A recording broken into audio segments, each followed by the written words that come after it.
Assalamualaikum warahmatullahi wabarakatuh. Kembali lagi dengan Pak Gali di sini. Dan alhamdulillah setelah 2 tahun lebih saya belum bisa upload konten video di YouTube dengan satu dan lain hal. Di tanggal 1 Ramadan ini saya berkesempatan untuk upload lagi video YouTube dengan konten yang sederhana, konten sharing dengan pengalaman pribadi. Video ini memang dibuat berdasarkan pengalaman pribadi saya. Waktu itu saya baru lulus sarjana dan ingin sekali melanjutkan studi. Tapi banyak sekali pertanyaan, kenapa sih kok pengen melanjutkan studi? Kenapa nggak cari kerja dulu? Atau memang zaman sekarang ada jaminan kalau lulus S2 bisa lebih menjamin mendapat pekerjaan?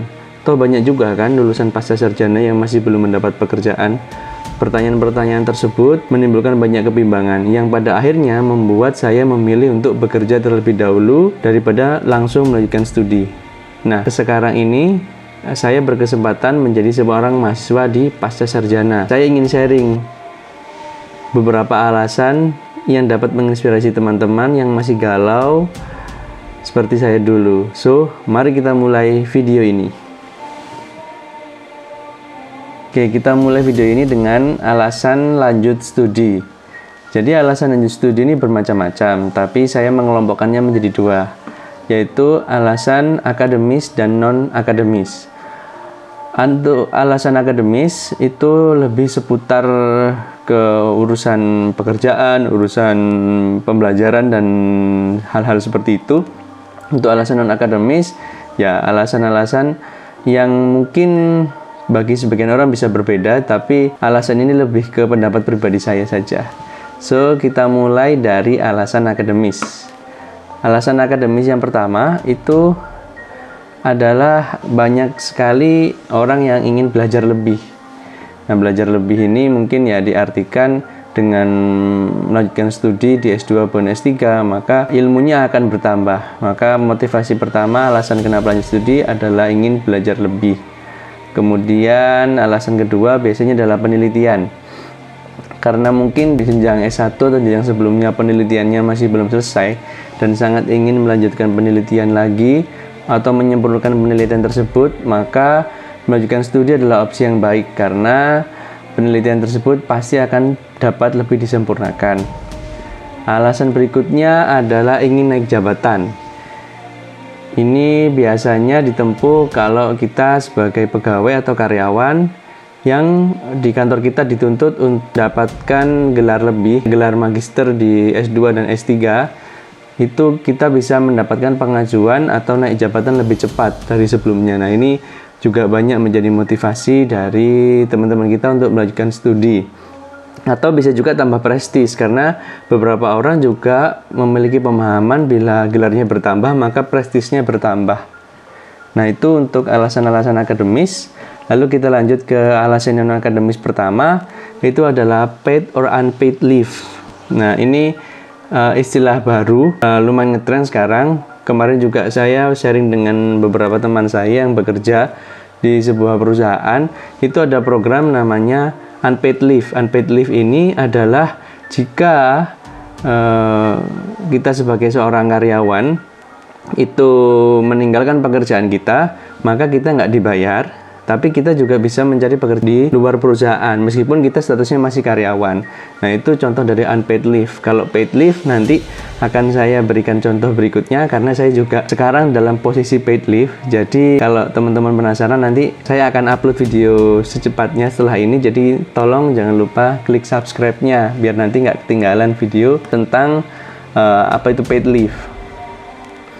Kemudian alasan berikutnya biasanya karena bosan dengan rutinitas pekerjaan. Nah, alasan ini alasan yang sangat klasik biasanya ya, karena memang pekerjaan kita itu kalau sudah rutin itu saja setiap hari, itu pasti banyak menimbulkan kebosanan atau kejenuhan. Jadi banyak sekali orang yang ingin melanjutkan studi dengan alasan ingin mendapatkan rutinitas baru. Jadi tidak melulu mengurusi tentang pekerjaan. Nah, ini juga ada alasan pengalaman baru. Jadi banyak sekali orang yang ingin melanjutkan studi itu untuk mendapatkan pengalaman baru, pengalaman-pengalaman yang mungkin sangat kecil kemungkinannya ditemukan di tempat pekerjaan atau di tempat kerja kita. Contohnya, kalau saya sebagai seorang guru, setiap hari saya mengajar di kelas dan bertemu dengan rekan-rekan kerja sesama Bapak Ibu guru dan bertemu juga dengan atasan, kepala sekolah, dan dinas pendidikan.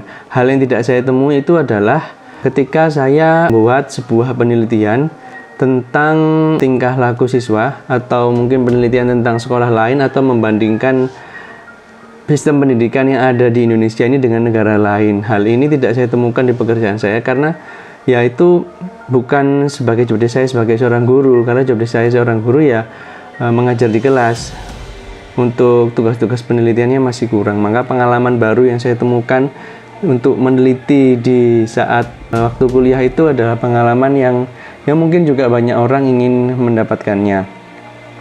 Kemudian alasan berikutnya adalah international exposure. Nah, alasan ini juga banyak saya temukan untuk teman-teman saya juga, mereka ingin sekali mendapatkan pengalaman untuk misalkan studi banding ke luar negeri. Nah, karena ini hanya ditawarkan di program S2, biasanya include di dalam program magisternya. Jadi di semester tertentu ada mata kuliah untuk studi banding ke luar negeri dan nanti bisa atau mungkin mendapatkan pelajaran baru dari international exposure ini.